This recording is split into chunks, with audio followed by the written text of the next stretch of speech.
Bienvenue dans les plus grandes histoires d'amour depuis la nuit des temps.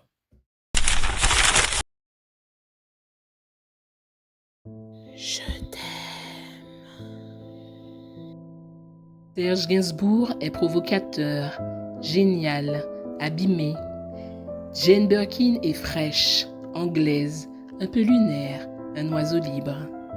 En 1968, quand ils se rencontrent sur le tournage du film Slogan de Pierre Grimblat, entre la jeune femme de 22 ans d'origine britannique et l'artiste français de 40 ans, ça explose. Elle le trouve insupportable, il la bouscule, la dérange. Elle dira même à son frère, le photographe Andrew Birkin, « Il est tellement snob et arrogant, il n'a que mépris pour moi. » Mais au fond, ils ne vont plus jamais se quitter. Ils s'aiment comme on fait des chansons, dans les cris, les nuits blanches, les excès.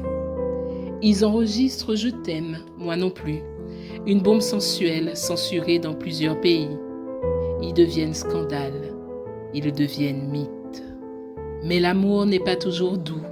Serge boit, Jane s'épuise, elle part. Mais même séparés, ils restent liés. Ils continuent de se voir, de rire, d'élever leur fille Charlotte. Lui continue d'écrire pour elle.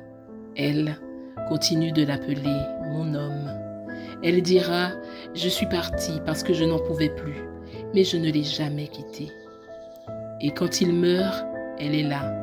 Elle pleure et dit « Je n'ai jamais cessé de l'aimer. » Jane Birkin et Serge Gainsbourg ont passé 12 années de leur vie ensemble. On ne pourrait pas s'amuser plus dans une vie entière, confiait Jane Birkin. Lui l'a transformée en chanson. Elle l'a rendue éternelle dans sa discrétion. Un amour désaccordé, mais inoubliable.